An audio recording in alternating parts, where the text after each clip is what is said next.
Moi, j'ai monté le restaurant tout seul. Vous étiez tout seul? Oui, puis après, ma mère a vendu son magasin pour acheter. On a construit l'hôtel, ben, pas l'hôtel de maintenant. Oui, oui, oui. On a tout fait. Comme employé, j'avais Charlemagne. C'est à Manouche, lui. Il travaillait chez moi. Donc lui, il faisait les crèmes caramel, la peinture, la menuiserie, les pommes dauphines. Il avait ce machin le matin, il avait son truc à faire. On était deux. Puis un plongeur qui était chauffeur sur les remorqueurs. Il n'y allait pas être déclaré, on travaillait comme si, vous savez, les baraques qu'on a vues au Texas quand ils montent les Américains. Mais ça s'est fait pareil. Oui, oui. La cuisine, j'ai fait Claude Duriot. On a fait un toit, puis on a mis des chevrons. Puis on attendait Richet, qui était maçon, un copain, qui venait nous faire notre mur. On avait tout pris les briques, on faisait le ciment, puis on montait les murs. Puis une fois que les murs étaient montés, on emmenait ce qui soutenait, puis on a fait tomber dessus. Ça a commencé à se monter.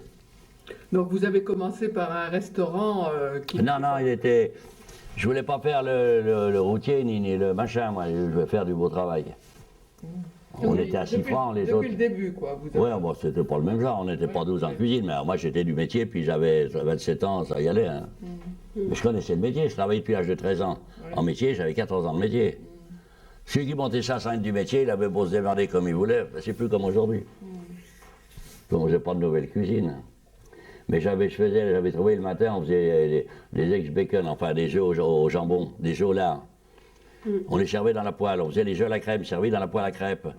Un jour, chez Robert Lamoureux qui est venu, le matin, il m'a téléphoné le lendemain de l'ABC où j'avais acheté les poêles, donc ça l'avait marqué. J'avais toute une clientèle, j'étais un innovateur en conneries, c'est-à-dire, ça changeait. Donc petit à petit, vous avez pris des étoiles et vous êtes devenu... Oui, puis j'ai jamais été lèche-botte. Moi, je me rappelle, il y avait les grands bourgeois de la ville, ils venaient, ils apportaient leur vin avant d'aller à la messe.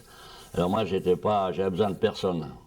Et donc vous êtes devenu célèbre? Comme les premiers temps, j'allais au restaurant, ben, mes copains qui étaient mes bons copains, quand ils voulaient boire un Ricard, ils allaient derrière. J'aimais mieux leur payer là, derrière à l'œil, qu'ils gueulent après que c'était trop cher. Donc vous avez vu passer des clients célèbres, hein? Oh ben, j'ai vu le monde. Mais mes plus grands copains, c'est Jean-Louis Trintignant, Lamour, Jean Ferrat. Il y a Arditi, il y a d'Auteuil qui sont venus. Ben, je ne dis pas Catherine Deneuve, c'est une copine de Catherine Deneuve, elle est venue, elle a mangé, mais elle restait quand même 3 heures, on a discuté, tout ça. Mais c'est une vie quand même bien remplie, hein? Une vie de boulot quand même. De boulot, oui, mais moi, j'ai jamais regardé quand je serai riche plus tard. Moi, être riche, que je serais riche aujourd'hui, qu'est-ce que je ferais de plus? Je peux pas avoir une Dom Pérignon, on ne pas se saouler, qu'est-ce que c'est être riche?